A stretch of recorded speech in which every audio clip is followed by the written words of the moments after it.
राधे राधे दोस्तों, आज की वीडियो में आप सभी का स्वागत है। माघ मास के शुक्ल पक्ष में आने वाली एकादशी को जया एकादशी के नाम से जाना जाता है।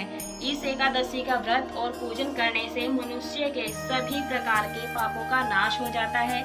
एकादशी को सर्वश्रेष्ठ व्रत माना जाता है। वैसे तो सभी एकादशी महत्वपूर्ण होती है, लेकिन जया एकादशी का व्रत करने से मनुष्य बुरी योनियों से छोड़कर स्वर्ग को प्राप्त करता है। इसीलिए जया एकादशी का व्रत इतना महत्वपूर्ण माना जाता है। इस वर्ष 2023 में 1 फरवरी को जया एकादशी का व्रत किया जाएगा। तो चलिए एकादशी की पूजा विधि बताऊंगी और करके दिखाऊंगी। बिल्कुल आसान है। इस तरह से वीडियो में बने रहिएगा अंत तक।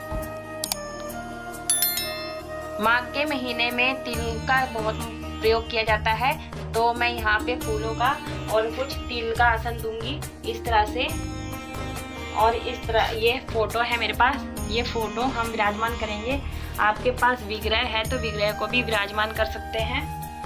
और इस तरह से मैं फूलों का आसन दूंगी और गणेश जी को भी विराजमान करूंगी। और सबसे पहले मैं इनका स्नान कराऊंगी। इस तरह से मैं स्नान करा दूंगी और ये इनको भी, विष्णु जी को भी तीनों को आसन दूंगी साथ में, क्योंकि जो जया एकादशी है भगवान विष्णु को अति प्रिय है और इन्हीं के नाम पर समर्पण है। तो इस तरह से मैं भावपूर्ण स्नान करा रही हूँ। कराने के बाद हल्दी का भी यूज कर सकते हैं। सबसे पहले हम गणेश जी को तिलक करेंगे और इस तरह से विष्णु जी को भी तिलक करेंगे चंदन से। आप यहाँ हल्दी का भी इस्तेमाल कर सकते हैं। और जितने भी विग्रह हैं सभी को इस तरह से, जितनी भी फोटो में है सबको हम चंदन का तिलक कर देंगे इस तरह से। कलश को भी कर देंगे और केले के वृक्ष को भी कर देंगे। हम चावल इस्तेमाल नहीं करेंगे, हम तिल का इस्तेमाल करेंगे, क्योंकि तिल का विशेष प्रयोग किया जाता है माघ महीने में। तो सभी को तिलक में हम तिल अर्पण करेंगे इस तरह से। भी हम कलावा अर्पित करेंगे इस तरीके से, वस्त्र रूपी कलावा अर्पित करेंगे। और ये गणेश जी को वस्त्र रूपी कलावा अर्पित करेंगे और ये विष्णु जी को। और इस तरह से हमें जनेऊ अर्पित करना है गणेश जी को। आप ये जनेऊ कच्चे धागे से भी बना सकते हैं और इस तरह से विष्णु जी को भी अर्पित करेंगे। मैंने इसमें थोड़ा हल्दी लगा दी है।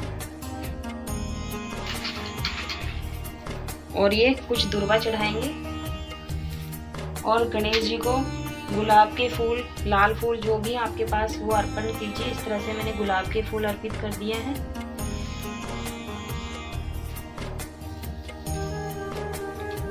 और ये विष्णु जी को पीले फूल अर्पित करेंगे, क्योंकि जो भी आपके पास फूल हो वो आप अर्पित कर सकते हैं इस तरीके से। तो बाकी पूजा स्टार्ट करने से पहले मैंने ये दीपक को आसन दे दिया है। आसन देने के बाद मैं अग्नि को प्रज्वलित कर लेती हूँ। महीना है, तिलों का ही यूज करना है, तो मैंने यहाँ पे तिल के तेल का दीपक लिया है। आप यहाँ घी का भी ले सकते हैं और घी में आप तिल थोड़ी सी डालकर पूजा कर सकते हैं। तो इस तरह से हम दीपक को भी तिलक कर लेंगे। इस तरीके से हम दीपक को, अग्नि को भी पूजा कर लेंगे। आप ये 5 या 7 बार टीक सकते हैं।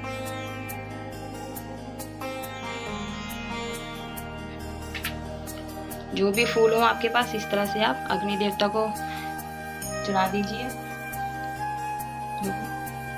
इस तरह से मैं गणेश जी को धूप दिखा दूंगी। ओम गणपते नमः, ओम गणपते नमः, ओम गणपते नमः, ओम विष्णु प्रियाय नमः, ओम विष्णु प्रियाय नमः। इस तरह से सत्यनारायण की पूजा करनी है, धूप दीप दिखाना है और इस तरह से धूप को एक साइड रख देना। गणेश जी को सबसे पहले भोग लगाएंगे, तो मैं यहाँ गुड़ नारियल का भोग लगा रही हूँ। जो भी वो आपके पास वो आप अर्पित कर सकते हैं, क्योंकि विष्णु जी के भोग में हम तुलसी दल डालेंगे तो इस तरह से भोग नहीं लगा पाएंगे। तो इस तरह से मैंने ये तुलसी पत्र डाल दिया है, क्योंकि सर्दी का मौसम है और तुलसी नहीं सूखी होती है, तो आप ऐसे भी डाल सकते हैं। और इस तरह से भोग लगा सकते हैं। इस तरह से आप तिलों का ही यूज करें। आप कोई भी मिठाई ना हो तो आप सिर्फ इस तरह से सूखे तिल भी आप चढ़ा सकते हैं। यहाँ पर ये तुलसी पत्र डालकर मैं पानी पीने के लिए रख रही हूँ यहाँ पर।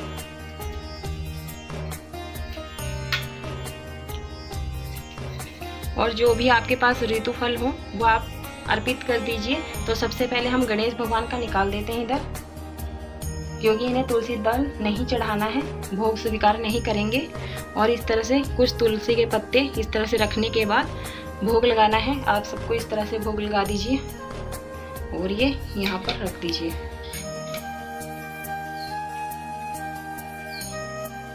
और यहाँ मैं 1 लोटा जल लूंगी इस तरह से, और ये गणेश जी के लिए पीने के लिए पानी है साथ में।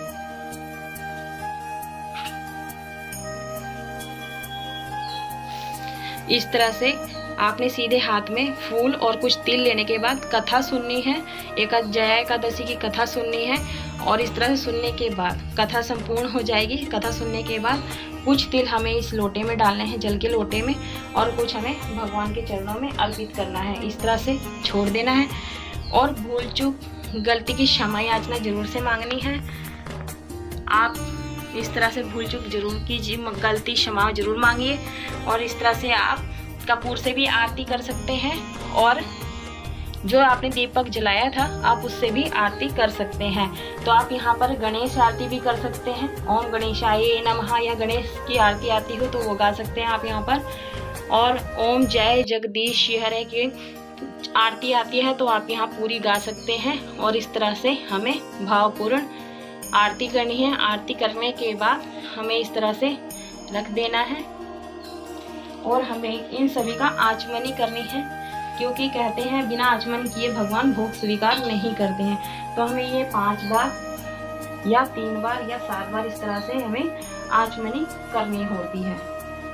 तो इस तरह से आचमनी करनी होती है। आचमनी करने के बाद ये भगवान के लोटे से हमें थोड़ा सा जल लेना है और इस तरह से हमें जैसे पीना है, पी के इस तरह से माथे पर लगाना है। कहते हैं इससे हमारे शुद्धिकरण हो जाती है। और इस तरह से हमें गलती क्षमा जरूर मांगना है कि जो भी पूजा में रहे भूल चूक गलती हो गई हो तो क्षमा याचना जरूर कीजिए। तो इस तरह से हमें क्षमा करना, गलती क्षमा करना।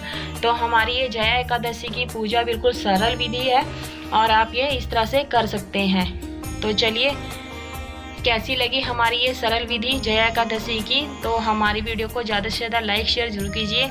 एक लाइक करने से मुझे मोटिवेशन मिलता है और ऐसी और भी कई वीडियो बनाने की मुझे खुशी होती है।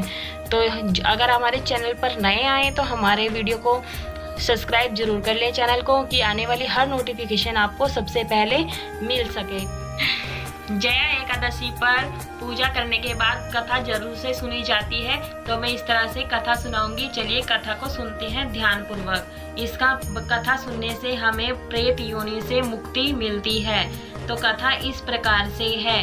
पौराणिक कथा के अनुसार धर्मराज युधिष्ठिर ने एक बार श्री कृष्ण जया एकादशी व्रत महात्म्य जाना। श्री कृष्ण ने कथा कहते हुए बताया कि एक बार नंदनवन में इंद्र की सभा में उत्सव चल रहा था। इस सभा में देवता गण और ऋषि प्रफुल्लित होकर उत्सव का आनंद ले रहे थे। वह उत्सव में गंधर्व गाने रहे थे और अप्सराएं नृत्य कर रही थी। इन्हीं में से एक गंधर्व था माल्यवान। वहीं एक सुंदर नृत्यगांगना थी जिसका नाम था पुष्यवती। उत्सव के दौरान पुष्यवती और माल्यवान एक दूसरे पर मोहित हो गए और सभी की उपस्थिति में वे अपनी मर्यादाएं भूल गए। पुष्यवती और माल्यवान के इस कृत्य से देवतागण और ऋषि असहज हो गए। इसके बाद देवराज इंद्र भयंकर क्रोधित हो उठे। इंद्र ने दोनों को श्राप दे दिया कि वह स्वर्ग लोक से निष्कासित करके मृत्यु लोक पृथ्वी पर 50 योनि में निवास करने का श्राप दे दिया। श्राप के प्रभाव से पुष्यवती और माल्यवान 50 योनि में दुख भोगने लगे। प्रेत योनि में दोनों का जीवन कष्टदायक रहा। माघ मास में शुक्ल पक्ष की जया एकादशी का दिन आया। इस दिन दोनों को सिर्फ फलाहार ही खाने को मिला। दोनों रात्रि में ठंड की वजह से सो नहीं पाए।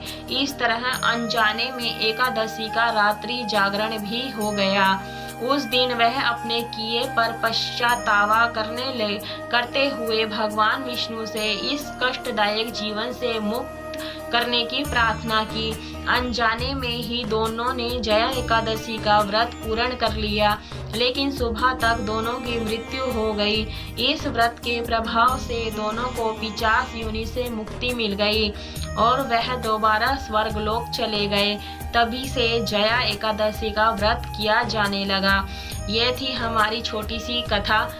जो आपको अच्छी लगी हो तो लाइक जरूर कीजिए। और हाँ, अगर आप ये व्रत कर नहीं रहे हैं तो एकादशी के दिन जरूर से पूजा विष्णु जी की करिए।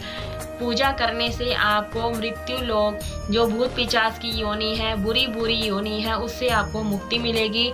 और ये कथा जरूर से ही सुननी चाहिए। तो कैसी लगी हमारी ये छोटी सी कहानी कथा, तो बताइएगा, लाइक कीजिएगा जरूर और सब्सक्राइब जरूर कीजिएगा। मिलते हैं ऐसी ही एक और रोचक कहानी के साथ, पूजा विधि के साथ करके दिखाएंगे नेक्स्ट वीडियो में। धन्यवाद।